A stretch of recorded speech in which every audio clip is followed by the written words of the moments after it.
Au Sénégal, la Commission nationale de recensement des votes a annoncé hier mercredi les résultats provisoires de l'élection présidentielle. Comme on pouvait s'y attendre, Bassirou Diomaye Faye est élu au premier tour avec 54,28%, laissant derrière lui le candidat du pouvoir, Amadou Ba, avec seulement 35,79% des suffrages exprimé. On se propose donc de revenir sur cette présidentielle au Sénégal. Diomaye Faye, président, les leçons d'un chaos retentissant. Et pour faire l'exercice, nos deux consultants et analystes géopolitiques maison, Olivier Michel de Campos et Hamzat Abdoulaye. Messieurs, bonjour. Bonjour. Bienvenue. Merci. Merci, bonjour. Revenons, si vous le permettez, sur le contexte dans lequel Diomaye Faye devient donc le nouveau, même s'il n'est pas encore installé, président du Sénégal, Hamzat Abdoulaye. Contexte très tendu, préélectoral surtout, parce qu'il faut rappeler que le président sortant Macky Sall avait tenté à maintes reprises donc, de reporter ces élections. Et il s'est vu forcer la main, déjà pas une pression populaire, une pression citoyenne, ensuite pas une pression médiatique et enfin pas une pression institutionnelle avec les multiples décisions de la dernière minute du Conseil constitutionnel qui lui ont d'une certaine façon forcé la main. Alors, on s'attendait déjà à ce type de scénario. C'est vrai que c'est la première fois qu'un opposant au Sénégal remporte des élections au premier tour. Ça, c'est une première. Mais on s'attendait tout de même à un renouvellement du système, à un renouvellement de la classe politique qui était sous l'égide de Macky Sall. Et je pense que Macky Sall paye un peu ses décisions ces 3 dernières années, cette décision incompréhensible vis-à-vis de l'évolution du climat socio-politique au Sénégal. Et également, il paye par rapport à son bilan, parce qu'il faut rappeler le taux de chômage au Sénégal, c'est 3 jeunes sur 10 qui sont au chômage. Et ça interroge par rapport à ce pays qui est doté aujourd'hui de ressources gazières, pétrolières, de la bauxite également, donc des ressources minières aussi, et qui est doté également des ressources liées à la pêche également. Donc je trouve que Macky Sall a mal géré surtout les dernières années de sa gestion au pouvoir et l'élection de Diomaye Faye marque une sorte de rupture définitive avec le système Macky Sall. Et j'ose croire de toute façon que beaucoup de politiciens risquent de prendre leur retraite. Je pense à Niasse, par exemple, et à ces classiques du régime Macky Sall qui n'ont pas réussi à assumer la continuité. Diomaye Faye, parlons-en. Olivier Michel de Campos, enfin, c'est pas un inconnu au bataillon, mais bon, ce n'était pas non plus la personnalité la plus en vue de l'opposition, celle qui était attendue, en tout cas. Qui est Diomaye Faye? Oui, comme vous l'avez dit, c'est peut-être pas la personnalité la plus en vue, ça c'est clair, c'est évident. Alors, qui est-il? Je pense que le personnage lui-même est assez énigmatique et assez réservé, pour ne pas le dire. Il s'agit donc d'un ancien inspecteur des impôts, qui justement a suivi pratiquement le même parcours que M. Ousmane Sonko et qui est également radié de la fonction publique en raison donc de son engagement politique et des dénonciations qu'il a eu à faire par rapport au système qu'il dénonçait justement et qui lui ont valu aujourd'hui d'abord d'une part d'aller en prison et après aujourd'hui donc d'être élu président de la République. Alors c'est assez c'est à peu près ce qu'on peut dire du parcours de l'homme. Ensuite, son engagement politique, bien évidemment, avec l'idée du PASTEF qu'il a joint et dont il est l'un des architectes et secrétaire général donc, du parti, même si le PASTEF a été dissous par le gouvernement. Voilà, donc en tout cas, lorsqu'on prend l'homme en lui-même, je pense que c'est un parcours assez classique, un parcours, je dirais, des plus communs. des plus communs, c'est pas, il n'a occupé aucun poste électif, voilà, de toute sa vie jusqu'à présent. Voilà, il n'a pas été dans l'administration, dans le sérail politique en tant que tel. Et donc, c'est un homme, je dirais, du peuple, c'est-à-dire avec un parcours assez ordinaire, diplôme de l'ENA, ensuite fonction publique, ensuite parcours politique. Alors, c'est d'ailleurs cela qui a suscité d'autant plus l'engouement d'une frange de la population, que ce soit la jeunesse, mais également des personnes âgées qui ont vu en cet homme voilà, l'espoir d'un changement, l'espoir d'une nouvelle génération de politique au Sénégal.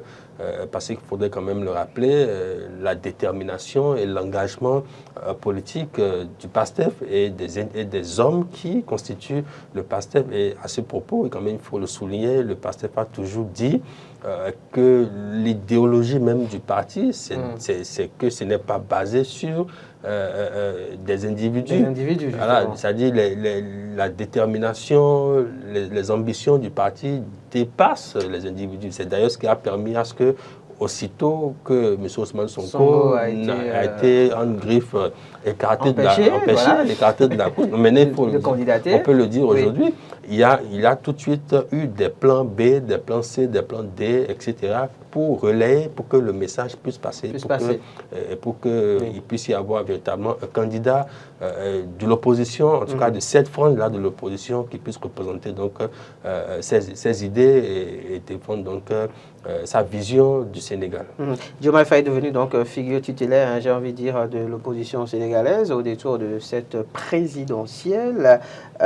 Finalement, est-ce que c'est abusé, vous me direz, hein, si oui ou non, de dire qu'il s'agit là d'un vote, alors oui, sanction pour Macky Sall, mais plus loin, un vote par procuration pour Sonko finalement?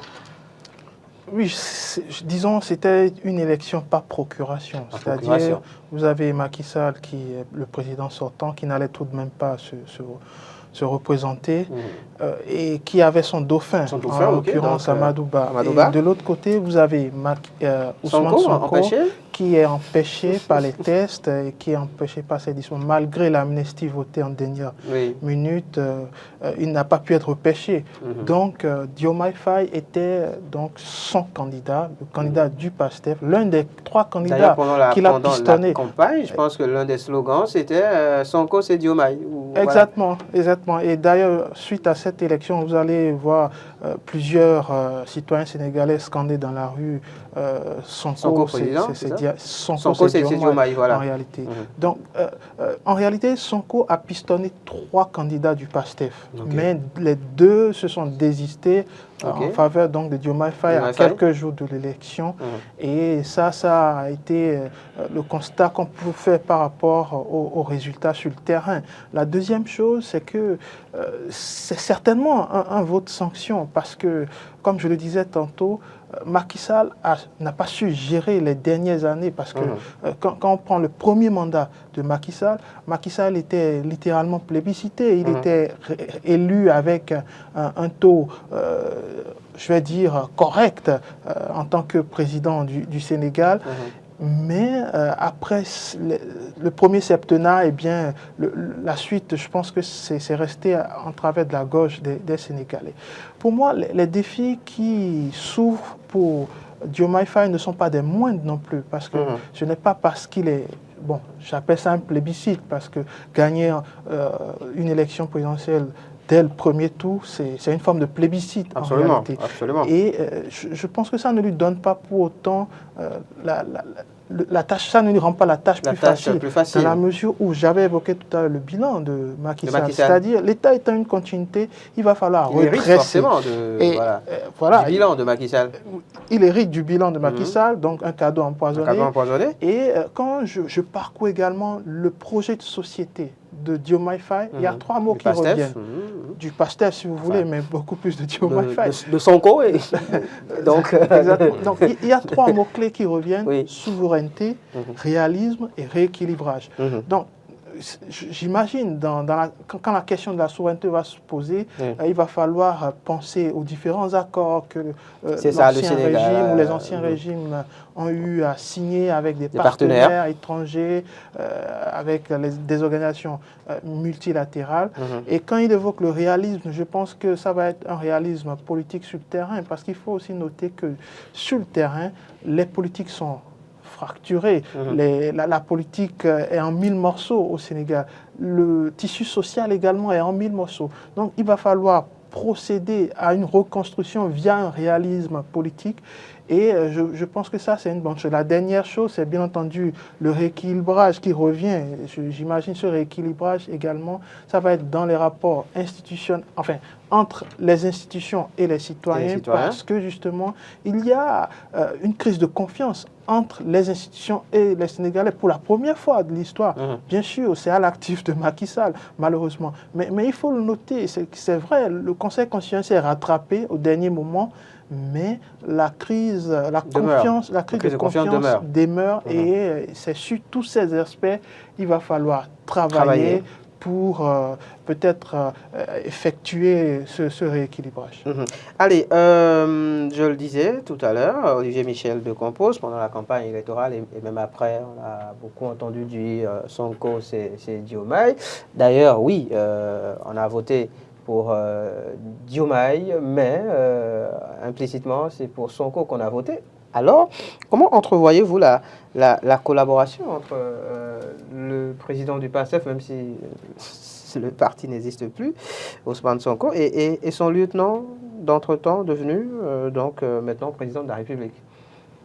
Oui, vous faites bien de le dire, puisque c'était ça même l'enjeu de cette élection présidentielle. Une fois le candidat Sonko empêché, écarté, l'enjeu c'était justement d'assurer une certaine transférabilité, comme je le disais, de la popularité, du charisme de M. Ousmane Sonko. Parce que vous l'aurez quand même observé, M. Diomaye Faye n'a pas forcément ce charisme-là, cette aura-là que M. Ousmane Sonko a. Donc c'était ça l'enjeu, l'un des enjeux, c'était de susciter l'adhésion des populations, que l'on puisse vraiment reporter cette adhésion-là qu'on a pour Sonko sur Diomaye Faye. Donc c'était ça l'un des enjeux. Et donc on se rend compte aujourd'hui que la stratégie a été payante, puisque tout au long de la campagne, c'était Bassirou, Diomaye Faye, c'est Sonko, c'est Bassirou. Donc c'était ça l'enjeu. Mais ça porte également des interrogations, comme vous le disiez, sur ce que pourrait être la relation maintenant entre les deux hommes. Alors, c'est assez intéressant et je pense que cela mérite d'être observé et analysé parce que, quoi qu'il en soit, c'est un président, c'est un candidat qui a été élu.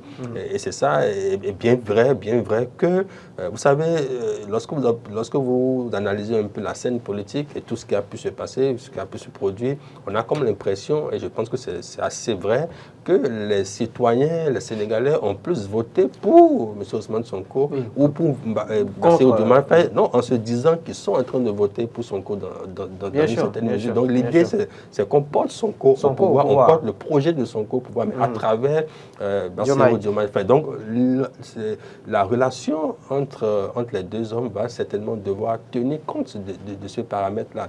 Maintenant, comme je le disais, c'est un homme qui a été élu, c'est M. Bassirou Diomaye Faye qui a été élu. Avant d'aller plus loin justement sur Diomaye Faye, est-ce que cela n'enlève pas une sorte de légitimité finalement à Diomaye Faye, le nouveau président élu? Non, pas forcément, parce qu'il a fait campagne, il s'est présenté, il a fait campagne, il a porté un projet. Mais on a voté pour lui en votant, en se mettant en tête que l'idée c'est de faire arriver au pouvoir Sonko. Oui, et comme je le disais au départ, le PASTEF n'est pas... Justement, c'est ça qui fait un peu contrepoids à ce que je suis en train de dire, parce que le PASTEF est basé sur l'idée que ce n'est pas l'homme qui est le plus important, mais le projet. Donc certes, on a soutenu le projet Sonko, mais derrière, c'est plutôt le contenu de ce projet donc, qui a été vraiment mis en avant à travers la personne. Donc peu importe, comme on dit, peu importe celui qui aurait été là. Le pouvoir, l'essentiel, c'était que le projet du PASTEF, ce projet de rupture-là, puisse être porté. Alors aujourd'hui, les jeux sont faits. C'est le candidat, Bassirou Diomaye Faye, qui a été élu. 44 ans. Oui, assez jeune, et le jour de son anniversaire en plus. Et donc, cela forcément va aboutir, va impliquer une sorte de reconfiguration politique. Quel rôle pour Sonko, justement pour finir sur le rôle d'Ousmane Sonko aujourd'hui, je pense que ça sera, et ce sera le rôle qui a été le sien depuis sa sortie de prison, c'est-à-dire soutenir Bassirou Diomaye Faye et faire en sorte que celui-ci gagne. Aujourd'hui, son rôle certainement sera de l'accompagner.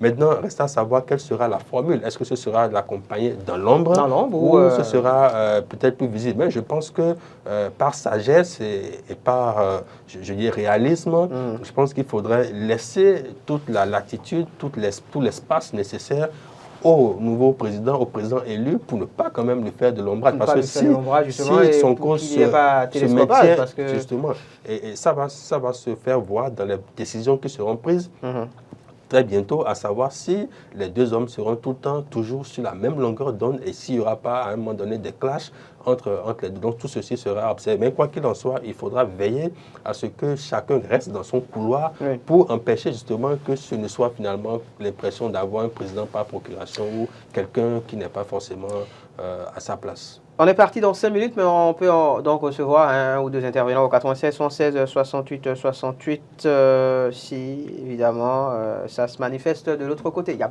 beaucoup de réactions via le méta, mais avant que de les lire, c'est évident qu'on n'arrivera pas à tout lire. Cette question, leçon à tirer de cette présidentielle sénégalaise, Hamzat Abdoulaye? Bien sûr, la première leçon, c'est la leçon de la résilience des Sénégalais, des citoyens sénégalais face à cette épreuve qui était très complexe. Je pense que beaucoup d'analystes prévoyaient ou envisageaient un drame post-électoral surtout. Mais c'est jamais arrivé, quoi. Et ça voudrait dire une nouvelle fois que la résilience sénégalaise traverse les époques. De 60 à 2024, c'est resté intact. La deuxième chose, je parlais tout à l'heure de la faiblesse des institutions sous Macky Sall, mais ça demeure l'exception à la règle sénégalaise. La règle sénégalaise, en réalité, c'est la force de ces institutions. Et je pense qu'à travers l'organisation de ces élections, ça a démontré, le Sénégal a démontré une nouvelle fois qu'à travers ces institutions, elle restait forte parce que les institutions sont en réalité sa colonne vertébrale. On parle de la démocratie sénégalaise, mais en réalité, la colonne vertébrale de la démocratie sénégalaise, c'est les institutions en réalité. Et ça, c'est une nouvelle fois confirmé. Et enfin, je pense qu'il faut apprendre du Sénégal, dans le bon sens du terme. Quand vous voyez la difficulté, une fois que le pouvoir ou une fois qu'un président est installé au pouvoir, eh bien, il y a l'hyper-présidentialisation qui fait en sorte que ces pouvoirs sont étendus parfois sur toutes les autres institutions ou sur tous les autres pouvoirs. Et ça, c'est un problème de la démocratie en Afrique. Quand vous regardez sur la carte de la politique africaine, vous allez constater que l'hyper-présidentialisation tue en réalité la démocratie et tue évidemment le droit des citoyens à pouvoir s'exprimer librement ou à pouvoir voter, par exemple, comme ça fait au Sénégal, en toute transparence. Et ça, c'est le véritable danger. Et je pense même que dans le programme ou dans le projet de société de Diomaye Faye, il est question de réduire justement le pouvoir du pouvoir exécutif afin que cela ne puisse pas rejaillir à tous les coups sur les autres pouvoirs ou sur les autres institutions. Et la dernière chose, je finirai là-dessus, c'est que, bien entendu, il y a un système, le système de parrainage. C'est vrai, aujourd'hui, on dit pour sécuriser la démocratie, il faut parfois verrouiller les portes pour participer aux élections présidentielles en réduisant le nombre, etc. Mais quand vous prenez le système sénégalais, c'est à l'instar du système algérien ou autre, c'est qu'il existe le parrainage citoyen. Par exemple, je prends l'exemple du Bénin qui dernièrement a touché au code électoral. Je pense qu'on n'utilise pas forcément les meilleurs exemples. En voulant faire beaucoup trop bien, on fait de mauvais choix.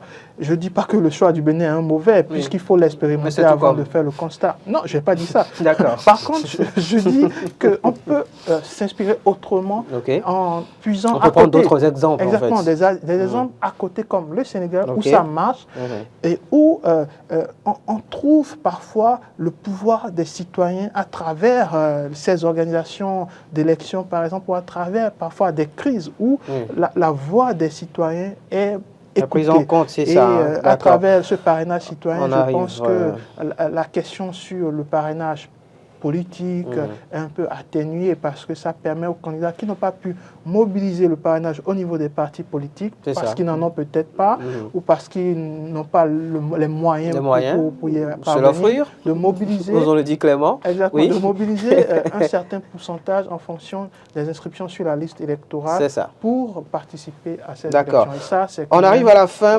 malheureusement, et je pense qu'on n'arrivera pas à lire les messages des internautes, toutes nos excuses. Par contre, cette question, elle me tient à cœur. Un éventuel impact sur la géopolitique dans la sous-région, dans un contexte de crise sécuritaire et de désintégration presque programmée de la CEDEAO, Olivier Michel de Campos. Oui, il y a beaucoup de choses. Oui, il y a beaucoup de choses. J'aurais bien voulu réagir quand même sur beaucoup de choses. Les leçons, c'est ça qui ont été dites, puis sur les leçons et tout ça, parce que c'est assez important. En une minute, oui. Et vous savez, le candidat ou le président élu, Bassirou Diomaye Faye, c'est vrai, on a dit déjà, c'est un vote sanction, c'est une volonté de changement, mais il y a quand même une préoccupation à ce niveau-là, c'est-à-dire lorsqu'on en arrive à ce niveau, on a plus l'impression qu'on élit, comme je le disais la dernière fois, quelqu'un contre quelqu'un d'autre. Et ce qui fait qu'on a l'impression que celui qui vient est un messie, est l'homme de la situation, qui va régler tous les problèmes, beaucoup d'espoir, et ce qui fait qu'on est désillusionné, qu'on est déçu très vite. Et donc ça, c'est un défi, c'est un piège à éviter pour les nouveaux arrivants, de faire attention parce que la population, les jeunes, nourrit beaucoup d'espoir. Et donc il va falloir faire très attention et le délai de grâce sera également très court à ce niveau-là. Pour en revenir à votre question sur la géopolitique. On connaît un peu l'idéologie du PASTEF, et on a déjà quand même eu vent de certain nombre de soutiens de M. Ousmane Sonko, notamment au Mali, par exemple, qui soutenait les autorités militaires au Mali. Donc aujourd'hui, certainement, il y aura une plus grande proximité, certainement, avec ces pays-là, que ce soit Mali, Burkina ou Niger. Peut-être une meilleure compréhension de ces pays-là. Et certainement qui va ouvrir la voie à une plus grande entente. N'oubliez pas quand même que le Mali et le Sénégal sont quand même liés, commercialement parlant, assez liés, donc culturellement et sur bien d'autres aspects. Et donc, tout ceci va certainement jouer. Peut-être que le président Bassirou Diomaye Faye va certainement essayer donc de jouer de ses relations, de sa stratégie, de la diplomatie sénégalaise, pour apaiser et peut-être pour tenter, dans certaines mesures, de ramener ces pays-là. Et peut-être ce qui pourrait jouer en sa faveur, parce que n'oublions pas, ces pays-là sont partis de la CEDEAO à cause du système, du mode de gouvernance de la CEDEAO. Alors, vous voyez plutôt la chose dans ce sens? Oui, certains voient plutôt le Sénégal rejoindre non, pas forcément, l'AES. Pas forcément, puisque l'un des projets de Bassirou Diomaye Faye est quand même de réformer un peu la gouvernance au sein de la CEDEAO. Alors, s'ils y parvenaient, ce qui n'est pas sûr, cela peut-être pourrait donner un gage de crédibilité à l'organisation et peut-être susciter le retour de ceux qui sont partis. Mais tout ceci, c'est de l'hypothèse, c'est pas évident. Mais quoi qu'il en soit, Bassirou Diomaye Faye va devoir faire face et puis donc c'est pas évident qu'il puisse directement comme ça suivre le mouvement. Non, il y a des impératifs. Évidemment. Il y a des impératifs et il y a des priorités dont il faut tenir compte pour la satisfaction des besoins des Sénégalais. Des Sénégalais. Merci beaucoup. J'aimerais quand Michel même de Campos. C'est fini. Deux mots. Oui. Les relations du Sénégal avec la France. Alors, on pensait qu'il y aura une rupture totale, mais je pense que la gestion d'un État n'est pas la gestion d'une rue. C'est ça. Donc, on ne peut pas raser la tête à quelqu'un en son absence. Et je pense que Diomaye Faye a été clair là-dessus. Il va falloir rééquilibrer la relation avec la France, que ça devienne une relation respectueuse et enfin que ce soit une relation gagnante-gagnante. Et c'est seulement dans ce cadre-là. La deuxième chose, je vais finir rapidement là-dessus, c'est qu'on ne gouverne pas sans légiférer. Et aujourd'hui, on doit être clair là-dessus. L'opposition, dans son ensemble, n'a pas encore une majorité claire. Et le PASTEF encore moins. Donc il va falloir faire des tractations politiques pour pouvoir gouverner. Et je pense que c'est la première leçon que Diomaye Faye doit apprendre sur le terrain politique. Il ne suffit pas d'être président pour gouverner. Le jeu des alliances. Aussi le jeu des alliances. compromis. Ce sera là tout le piège de ne pas se compromettre avec le système qui est là et qui voudra survivre. C'est ça qui est le plus important. On y reviendra très certainement. Il y a tellement de choses à dire sur le sujet. Sénégal, Diomaye Faye, président, les leçons d'un chaos retentissant. Deuxième partie peut-être en début de semaine prochaine. Nous verrons bien. D'ici là, prenez soin de vous. Au revoir.